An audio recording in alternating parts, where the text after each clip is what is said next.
আমার দিদি আমার কোনো ক্ষতি করতে পারে না। ছোট্টবেলা থেকে আমরা একসাথে মানুষ হয়েছি, একসাথে বড় হয়েছি, আমি মায়ের থেকে কোনো অংশকে কম তো দেখিনি। না বাবা, আমার দিদি আর যাই করুক আমার ক্ষতি করতে পারে না। আরে তুমি কেন বুঝতে চাইছো না বলো তো? থানায় যে তদন্ত চলছে তোমার অ্যাক্সিডেন্টের ব্যাপারে, তাতে তোমার দিদির নাম আছে, তোমার দিদির দিকে অভিযোগের তীর। তুমি কেন বুঝতে পারছো না? আমি তোমাকে এখনো বলছি তুমি ওকে অ্যালাউ করো না, এ বাড়িতে ওকে থাকতে দিও না। 24 ঘন্টার মধ্যে যে মেয়ে রং পাল্টে ফেলেছে, 24 ঘন্টা আগেও যে বলেছে আমার টাকা লাগবে, আমার ফ্ল্যাট লাগবে, আমার গাড়ি লাগবে, আমি ডিভোর্স দিয়ে দেবো, এই সমস্ত শর্ত রেখেছে আমাদের সামনে। আমাদের পরিবারের সঙ্গে বলেছে সমস্ত সম্পর্ক সে ছিন্ন করবে। সে হঠাৎ করে এ বাড়িতে চলে এসছে, নিশ্চয়ই অন্য কোনো কারণ আছে। আমি তোমাকে বলছি তুমি আমার কথা শোনো, শোনো তুমি আমার কথা। তুমি আমার কথা শুনলে তোমার মঙ্গল হবে। তুমি ওকে বাড়ি থেকে চলে যেতে বলো। আপনি কাকে চলে যেতে বলছেন?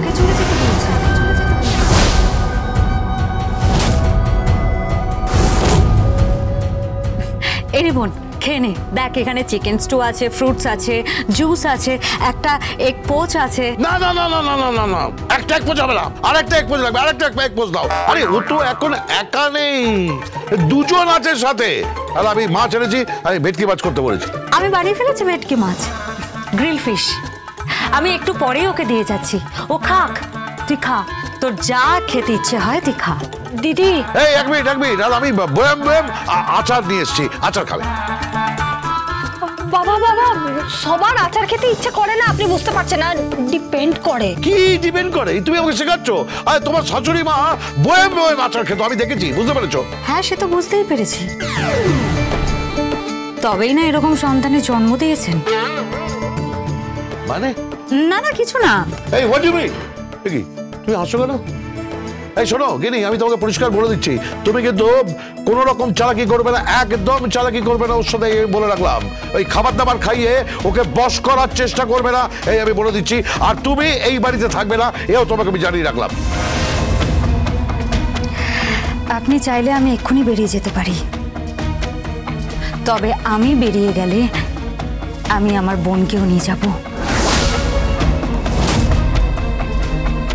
আমার বোনের প্রথম বাচ্চা তাহলে বাপের বাড়িতেই হবে। হ্যাঁ, বাপের বাড়িতে হবে মানে? বাপের বাড়িতে কে আছে? কে দেখাশোনা করবে? কে দেখবে? না না না না না, ওরকম অস্বাস্থ্যকর পরিবেশে এই সমস্ত হবে যাবে না। আমি বৌমার জন্য সমস্ত স্পেশাল ব্যবস্থা করেছি, আমি সব নিজের হাতে সব গুছিয়ে দিয়েছি। এই দেখো, এই ঘরে সব আমি ছবি টাঙিয়ে দিয়েছি। হ্যাঁ,